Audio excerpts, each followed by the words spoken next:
Hi, this is Mike from Mike's Unboxing Reviews and How To, and on today's video we'll be taking a look at the new improved Thermaltake Toughfan 14 Pro Edition, the fan which potentially can now knock Thermaltake off its throne. Keep watching to find out how.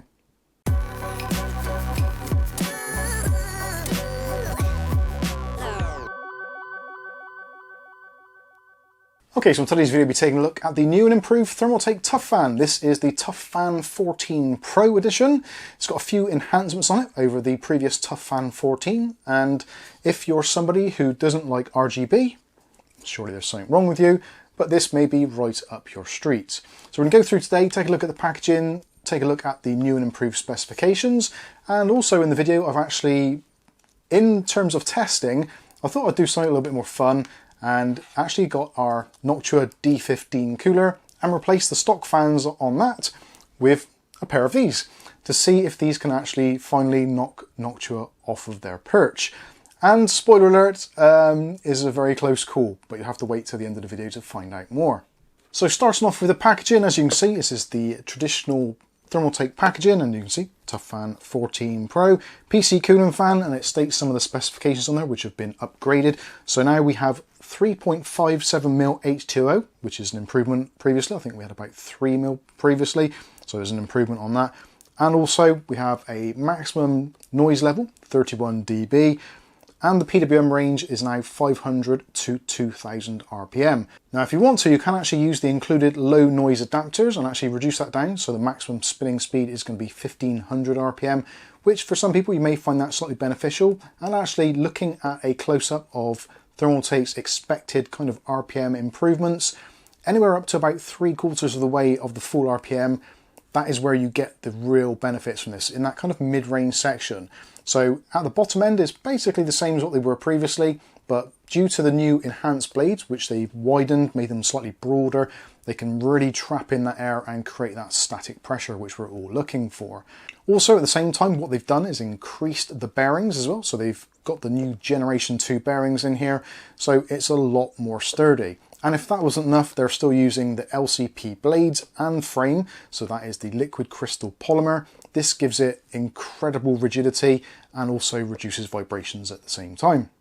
On the back of the box it goes over the details as well, so I'll give you some close-ups of that so you can see the details there. Obviously, if you want to see it in more detail, then head over to Thermaltake's website. I'll put some links in the video description so you can check it out for yourselves and look at the full range. There is actually Toughfan 12 Pro and the 14 Pro that we've got here. This is actually the twin pack, so you get two fans included, but you can, if you want to, if you just want a single fan to maybe upgrade your CPU cooler, you can buy single fans, although the best deals are for the twin packs. So we've gone briefly over the specifications. Let's take a look at the actual fans themselves, and you'll notice straight away when you take them out of the box, there's a definite weight increase to these. They do feel really heavy, really sturdy, and this new plastic or polymer which they're using has got an incredible rigidity. You have to put an incredible amount of strain in there to actually do anything. And if you look at the blades very closely, you can actually just see the grain in there. So yeah, they are very nice fans indeed. We've got the 9-blade design as we had previously, although the actual broadness of the blade is a little bit wider. And also the gap now. So the gap that we had previously between the tips of the blade and the actual outside surround, on the previous versions I think it was about 1mm, whereas now they've reduced that down to just over 0.5 millimeter. So what that does is give you more static pressure and prevents the air actually escaping from the sides of the blade and gets pushed down through into whatever it's facing, which is obviously a good thing. You've also got the new dampers as well. Those are all fixed in place and nice rubber dampeners there to, again, reduce vibrations. You've got that new motor, as we've said before, so we've got more copper in there, a little bit more sturdy, and actually there is virtually no wiggle on that shaft whatsoever. So yeah, really nice looking fan, does the job, very strong. On the back you can see more of the details, so they've actually got some more curvatures actually in the back there to try and focus that airflow coming out the back. In actual fact, I did some tests with this a little bit earlier with our anemometer, I think that's the right word for it, just to see how many miles per hour the wind was, because I actually plugged these into the PC to do some testing, and the results were pretty stunning. It's basically like putting one of those desk fans on the desk facing at you. It does produce a lot of air, although it does only say it's around about somewhere between 6 to 8 miles per hour, but 6 to 8 miles per hour wind is actually quite a lot, and that's kind of running speed for most people. So yeah, it does put out an absolute ton of air, which is always a beneficial thing. I would have really liked to see what the 120mm fans are like. Maybe we'll do those in a follow-up video. We all know that 140mm fans obviously are going to produce more air, but quite often they produce more noise as well, like a choppy sound. And I'm actually really pleased to say that these, pretty much all the way through the RPM range, are very, very quiet indeed, and basically the same as the Noctua fans. Although I do have to say, in complete transparency, at the highest RPM, which is roughly about 500 RPM more than the Noctuas, they are a little bit louder, but certainly it's not deafening, and realistically you're probably never going to need to run them at that speed anyway. Like I said earlier, when you get up to around about 3/4 of the maximum RPM range, that is pretty much the ideal place to be. When it comes to things like connectivity, obviously no RGB, so we don't have to worry about that. There is possibly one of the longest cables I've ever seen on a fan. So this cable is just under 1 meter in length. So even if you've got one of Thermaltake's larger cases, such as the CTE 750, you're not going to have any problems at all finding somewhere to plug this in. It's absolutely huge. Like I said a little bit earlier, if you do want to use the low noise adapters, you can do. So you get 2 of those included with the twin pack, obviously just 1 included with the single. Potentially, depending on how you're using this, if you're maybe using one as a case fan, the other one as a CPU cooler, you could potentially join 2 of these together to make the RPMs come down even lower. Like I said, 500 to 1500 RPM with the low noise adapters, 500 to 2000 RPM with them in their native format. Being a fan, you also get the included screws as well, and because they are really aimed towards those radiators, then you do get radiator screws in there as well. I should also mention that when it comes to warranty, these come with a 5-year warranty and also have an expected lifespan or average lifespan of somewhere in the region of about 40,000 hours. So there we go. That is most of it out of the way. Let's get on to the fun part. So this is the classic cooler, which is the D15 Chromax Black. And this is what I thought we would use to actually test the fans. Now this is going to be far from scientific, for the main reason being that the actual fittings for this don't really allow for the fans to be secured snugly, which I would have preferred. So they are essentially just resting on top of the graphics card. So potentially you could squeeze a little bit more performance out of them. But I thought if we test them out in their worst possible configuration, it can only get better, surely. So let's take a look at the results. So what we did was a Cinebench stress test. I only did 3 minutes because most air coolers really saturate quite quickly. So obviously, yeah, do take the results with a slight grain of salt. This is a little bit fun, a little bit tongue-in-cheek, but just goes to show how good these potentially could be. So looking at the actual benchmark results, now the benchmark results, we are using a Ryzen 7 7700X. All I've done is reduce the PBO, the -20.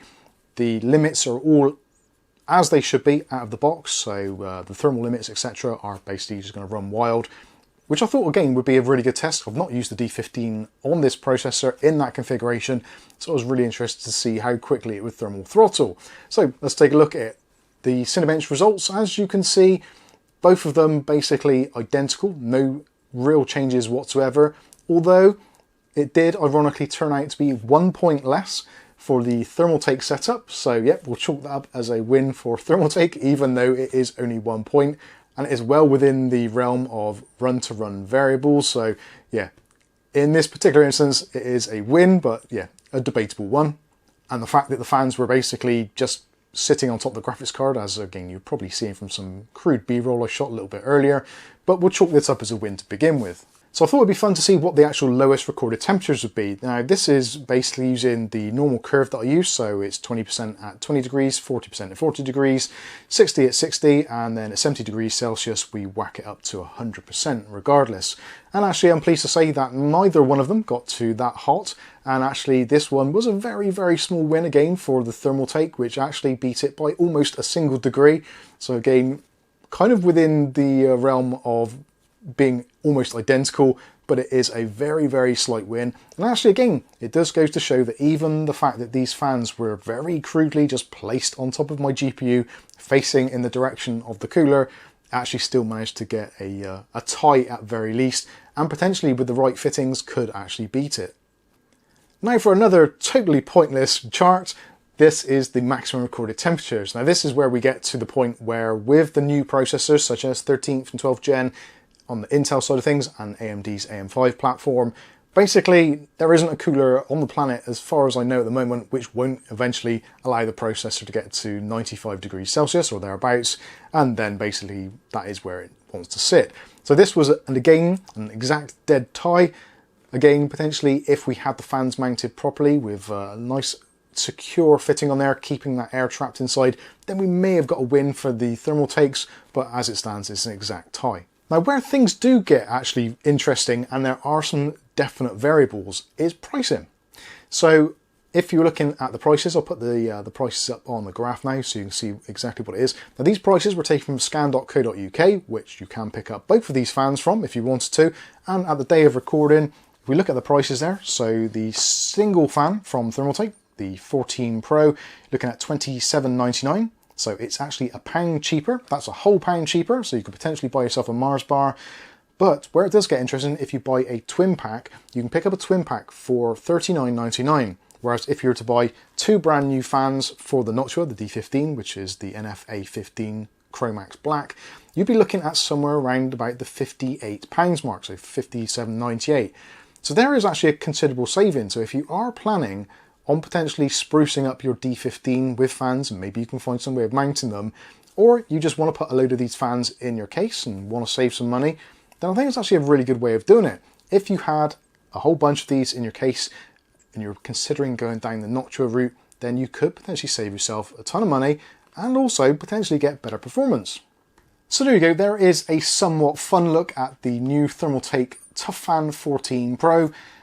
These are crazy fans, they really are. The amount of air they put out and blow in your direction, it is, like I said a little bit earlier, it is essentially like having a desk fan. They can move an absolute ton of air. And if you do want extreme airflow in your case as chassis fans, or maybe you want to put these on a radiator, I think realistically putting these onto a 280mm radiator, or if you went for the 120mm, put them onto a 240 or 360mm rad, I think you're going to get some really, really impressive results, and at a very low noise threshold, which is always a good thing. So there you go. That has been the Thermaltake Toughfan 14 Pro. Let me know what you think about these ones in the comments section below. I'm sure you'll have lots of things to say about these. But I think that's going to wrap things up. I've been Mike. This is Mike's Unboxing Reviews and How To, and hopefully we'll catch you in the very next video. Thanks for watching.